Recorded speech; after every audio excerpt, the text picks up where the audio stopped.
नमस्कार, मैं doctor Sandeep Tiwari, medical oncologist और हेमेटो ऑन्कोलॉजिस्ट फ्रॉम वाराणसी। आज हम अपने कैंसर के पेशेंट में होने वाले सबसे कॉमन प्रॉब्लम के बारे में बात करें, जिसे कहते हैं कैंसर कैटेक्सिया। ये एक जटिल मेटाबॉलिक सिंड्रोम टाइप का होता है।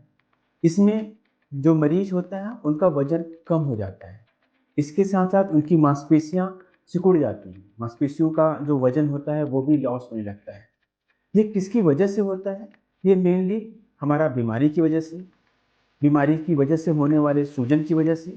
जो हमारे कैंसर के टिश्यू होते हैं, वो कुछ साइटोकाइन रिलीज करते हैं और वही जो हमारा भूख को कम कर देती हैं, हमारे मांसपेशियों के तोड़ने लगती हैं। और जब हमारी मांसपेशियां टूटती हैं, तो इसकी वजह से हमारा मेन जो मसल बल्क है, मसल मास है, वो कम हो जाता है।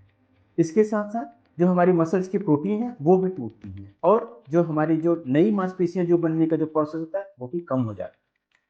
इसके साथ साथ जो कैंसर के पेशेंट होते हैं, उसमें जो ऊर्जा का खपत होता है, वो और ज़्यादा बढ़ जाता है और वो हमारे फैट को यूटिलाइज करना शुरू कर देती है, जो कि व्यर्थ में खर्च होती है। इसके साथ साथ पेशेंट जो है में भूख की कमी होने लगती है, जिसे हम लोग एनोरेक्सिया कहते हैं। अब स्टेज के बारे में बात करते हैं। इसमें दो स्टेज होती है। पहला होता है प्री कैटेटरी स्टेज, मतलब पेशेंट का वजन पिछले 6 महीने में 5 किलो से कम हुआ होता है। दूसरा होता है कैटेक्सिक स्टेज, यानी कि मरीज का वजन अगर 50 किलो का है, तो 5 किलो से ज़्यादा कम हो गया है पिछले 6 महीने। ये जो कैटेक्सिया होता है, ये हमारा एडवांस स्टेज का लक्षण होता है। कैटेक्सिया का लक्षण, मरीज हमको क्या क्या कंप्लेन करते हैं। मरीज हमसे ये बोलते हैं कि हमारा लगातार वजन कम हो जा रहा है, कमजोरी लग रही है, भूख लग रही है, हमको एनीमिया है, इम्यूनिटी कम हो रही है, बार बार इन्फेक्शन होता जा रहा है। ये सब इसके सिम्टम होते हैं। इलाज कैसे करते हैं? मेनली हम अपने मरीज को बताते हैं कि आपको अपनी जीवन की गुणवत्ता में सुधार करना है। हम मेनली उनको खाने के लिए बहुत ज़्यादा फोकस करते हैं। डेली का जो कैलोरिक इंटेक है, वो लगभग जो है 30 किलो कैलोरी रखना चाहिए। अपने डाइट में प्रोटीन की डाइट को ज़्यादा बढ़ाकर रखना होता है। अगर ज़्यादा सीरियस केस हो जाता है, तो हमको जो नाक से एक ट्यूब डालनी पड़ती है, ताकि खाना पीना उनका सही से बना रहे।